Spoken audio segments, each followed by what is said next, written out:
Hello. I'd like to welcome all you guys to have a wonderful time at our presentation of Lighten the Way by Meeteetse High School students.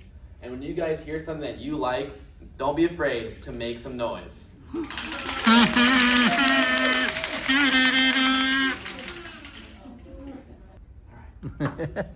My name is Clayton Yoder, and I'm a senior from Meeteetse High School. I moved to Meeteetse from Florida around COVID-19, and I moved there to become a rancher. At least that's what my dad wanted.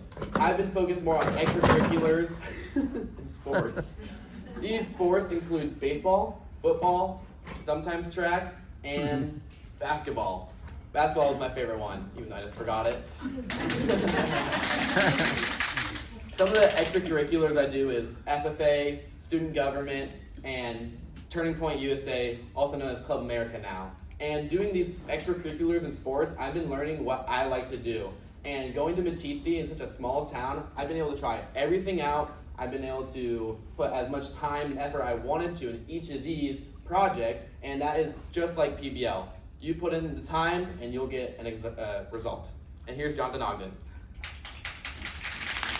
Thank you, Clayton. As you said,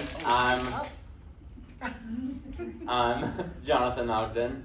I'm also a senior at Meeteetse High School, and I play football, basketball, and I do track. My plans after I graduate, so hopefully I graduate this year, I plan on going on a mission for my church, and then after that, hopefully I will become a photographer, and I wish to go to BYU and be their sports photographer for mostly football and basketball, but I'd really be happy with either one.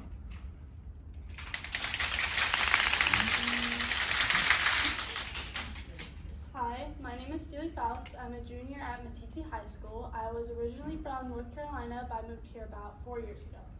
I'm involved in a lot of extracurriculars such as student council, Skills USA. I'm involved in lots of sports, basketball, track, volleyball. I did softball at one point. Right now it's volleyball season. I hope to pursue volleyball in college. I would like to be a marine biologist / or underwater photographer once I graduate high school. And now I'm going to give it to Haley. Hi, I'm Haley Christopherson, and I'm a junior at Meeteetse High School. I'm involved in student council, Skills USA, and I'm in volleyball. And I've lived in Wyoming like my whole life. I moved to Indiana in 4th grade, then I moved back during COVID, and that was an experience. So other than that, I've lived in Wyoming my whole life in a little small town called Meeteetse. And when I graduate, I want to be a cosmetologist. Hello, my name is Afton Grant. I'm a freshman at Meeteetse High School. In my free time, I really like to ride horses and show livestock. I love my pigs and my sheep. Currently, I took on the project of teaching my little sister how to ride a horse so she can barrel race just like me. In my free time, I am involved in FFA, 4-H, Skills USA, Student Council, and Turning Point USA's Club America. After high school, I plan to be a lawyer, and then I will become the President of the United States. I'm Brielle Ogden. I'm also a freshman at Meeteetse Schools. I participate in similar things such as most of these guys, such as various clubs and sports. I like to read, cook, and I'm really interested in anything medical. So that's where I'm at my point. After high school, I want to go on a mission and then be an orthopedic.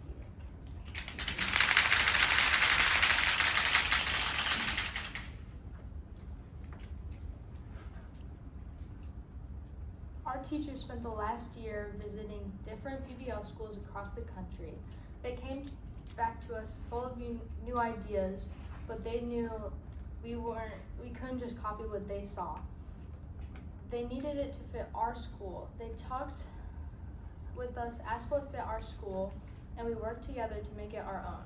Our school board wanted to focus on helping our students think critically, solve real problems, and use creativity in every subject, and communicate effectively. And honestly, we can feel that change happening.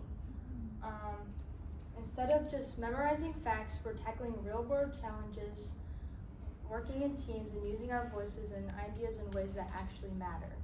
PBL has brought learning to life in our school, and it made our classes more meaningful, connected, and exciting. It has helped us see that learning isn't just about getting the right answer, but it's just asking the right questions.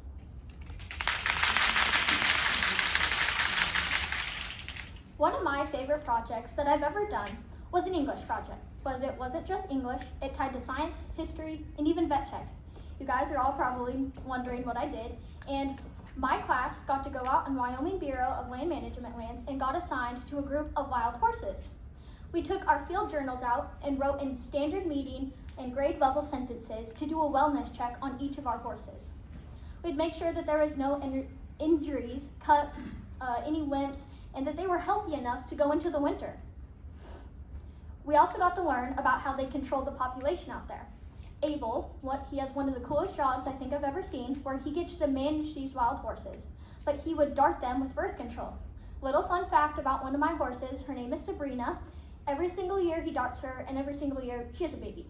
So it's not 100% effective, but it's still effective enough to mostly control the population of wild horses. At the beginning of the year, he even let us dart a target, which was really cool. Another really cool thing, I think it's all cool things that they do out there, but how they track the ancestry. So if you have a mare that has a Lakota name and she is a foal or a colt, you're gonna notice that it's also gonna have a Lakota name, It's a lot harder to track with the studs since the mares do overtake the studs. But so last spring, a baby foal was born and we got the opportunity to name it. She had a Lakota mom, or a Lakota name for a mom, and of course we gave it a Lakota name.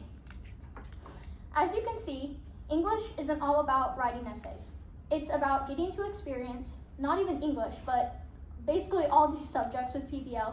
It's not just writing essays, sitting in a classroom, but it's getting to experience a once-in-a-lifetime opportunity. And here's Jonathan's rock.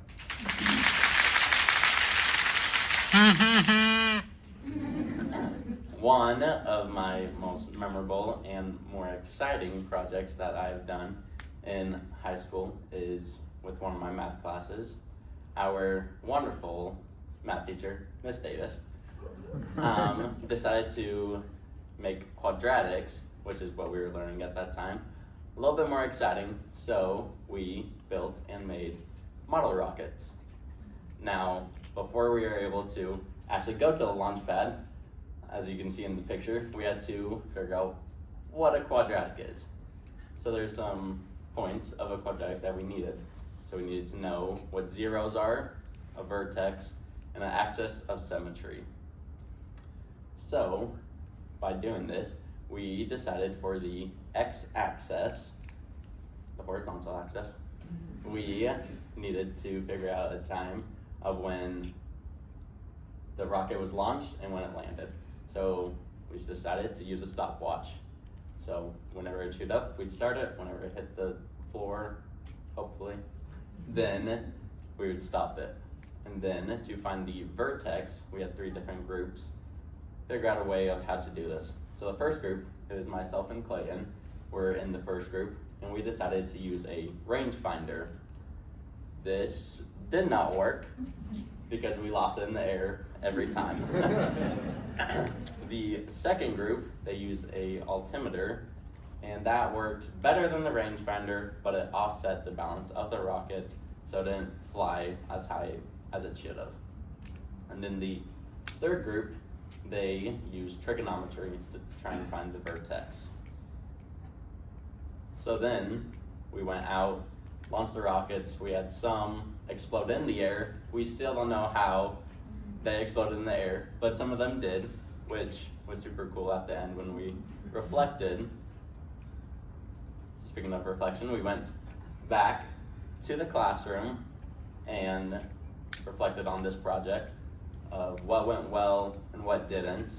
And then we all made poster boards of our rockets that we did. So it was super cool of seeing all the different vertex and how high and long they were in the air for. So I'll turn it to stealing her cauliflower. Hi. Today I would like to tell you about what I'm doing in biology. In biology, I'm cloning cauliflower. To do this, we had to cut tiny pieces called eggplant from a cauliflower floret. We then had to place it into a jelly-like silicone, which was full of nutrients. We needed to make sure that everything was sterilized first though, because if everything wasn't sterilized, then we had bacteria getting into our cauliflower, which then would just ruin the entire project. Every single day though, for a week straight, I had to document what was happening to my cauliflower. Was it increasing? Was it decreasing? Was stuff growing on it? I had to document what was happening. The whole goal of the project was to understand how plants were regenerating from a small piece of tissue. But now I want to tell you guys, how did PBL tie into this? Our teacher has 30 minutes of brief instructions that she was to give us. After our brief instructions, us as students were able to go off and start the real PBL. By this, I mean that we were managing our time and our resources. With PBL, I was able to submit my project 2 weeks before it was actually due, which is the really fun part about PBL because there's no working behind in projects or working behind in school. You're always ahead. So it was just really fun to be able to get 2 weeks ahead or 3 weeks ahead in my classes and have the time to manage out my real world problems and solutions. And now I'm going to pass it over to Brielle, who's going to talk about her ranch musician.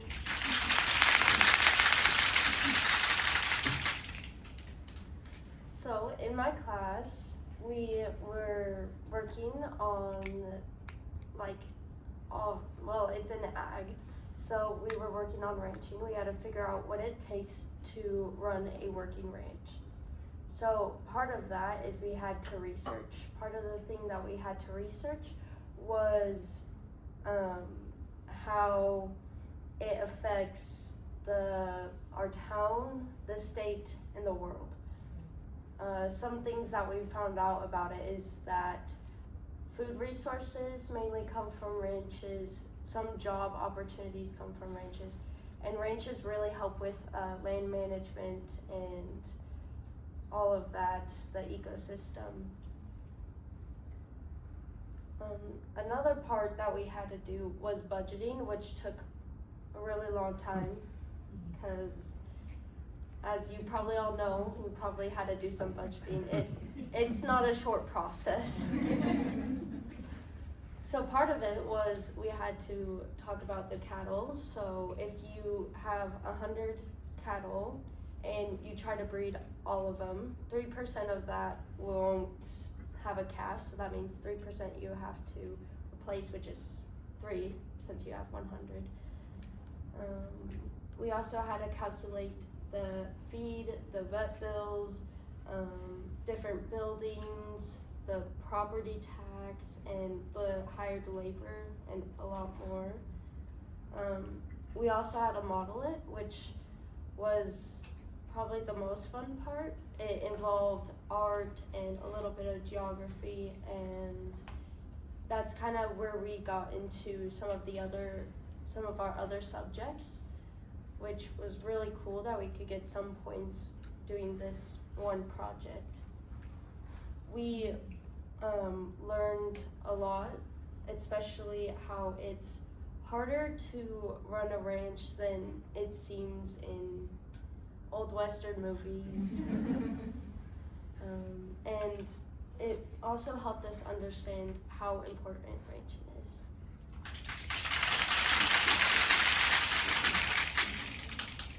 Now, when I think of the future of education, I often imagine new technologies, advanced classrooms, and limitless information. But the real transformation will come from how we use those tools, and that's where project-based learning will come in handy. In the years ahead, I believe in the years ahead, PBL will allow students to tackle real-world problems that matter to them. With changes in the job market, creativity, collaboration, and problem solving will be the most important skills in the job agency. And that's the very foundation of PBL. The future will need learners who can ask the right questions, not just find the right answers. And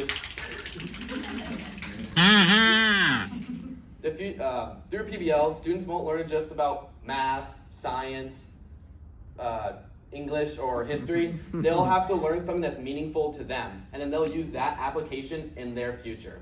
They'll graduate not only with knowledge, but with the confidence and experience to lead the change. Project-based learning will not just be about a teaching method, but it's a way to prepare the next generation to light the way forward.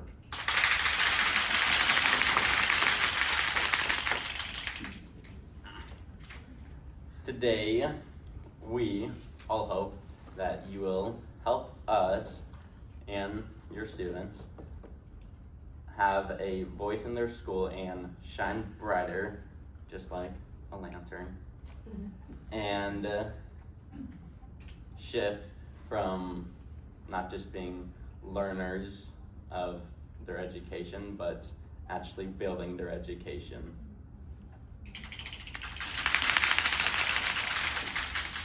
Now, it's your guys' turn to stand in our shoes. Everyone will create mini lanterns from straw construction toys, which represent the students at our school. As you construct your lanterns, it will act as a transition from traditional schooling to PBL. When finished, it will be an accurate description of the adaptability of students once they graduate high school. We will be acting as the instructors in school by giving all of you a project. Then, how you go about creating your lantern is up to you. But we are giving you guidelines to go off of, just like when students have a criteria for what they should get from their own projects. We want all of you to work in small groups to build your symbolic lantern. The light inside the lantern represents student voice, agency, and the power of collaboration to burn brighter. The activity mirrors the journey of shifting from passive learning to empowered, student-led discovery. Right now, I want you to look around the room and see how boring and traditional it is. So, you're gonna get to rearrange the room however you want into your groups. The supplies are over to our right, your guys' left. And we'll give you like a 5-minute warning where you come back together and you'll put your lanterns in the big lantern. So get to it. All right, so I believe we're gonna get into 6 groups total, 4 people in each group. So find a new friend, introduce yourselves, and we'll start getting our project going. Sorry, Fred.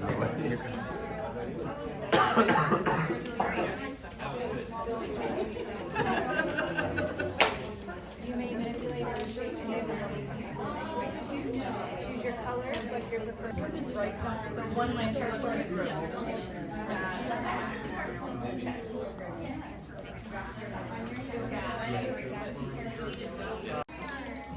I wanted them like this instead of like this. How appropriate.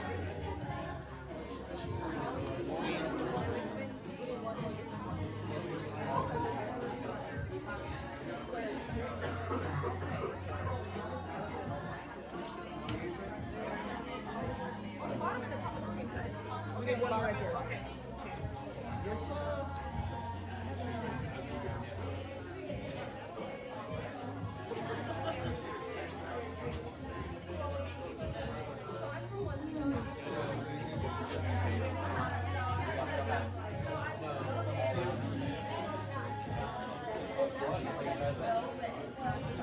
That's one of our markers. That'd be teacher ones all the time.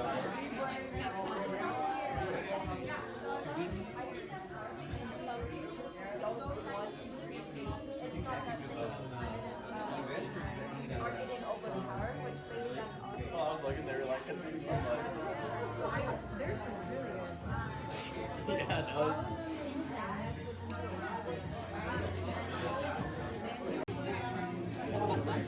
I feel like the purple is very on theme. That's why we picked that. Totally.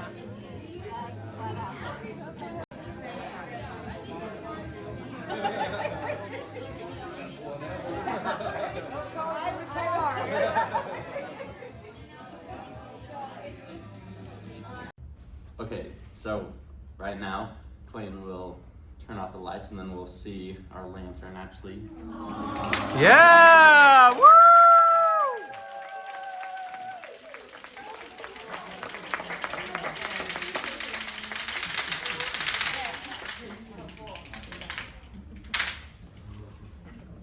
Yeah, you're good.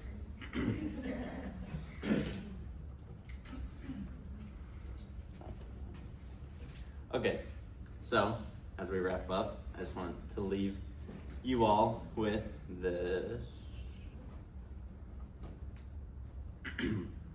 That project-based learning, or PBL, transforms students into passive learners to creators and explorers. I know for all of us, we've definitely seen an increase of our education since we've been doing project-based learning, or PBL, and has helped us with our future professions that we want to do. And I just hope that you all like this workshop.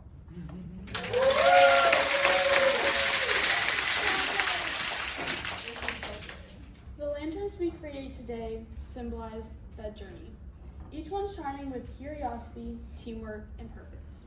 Just as these lanterns light up the room, projects light up learning, which guides students to discover their strengths, collaboration, and meaningful ways. Each project students take on helps light the way forward for our schools and our communities. Together, they form a chain of bright ideas leading us toward a more creative, connected future. Thank you all for being a part of this experience. Now, I'd love to hear from you. What questions or thoughts do you have about how we can keep lighting the way with project-based learning?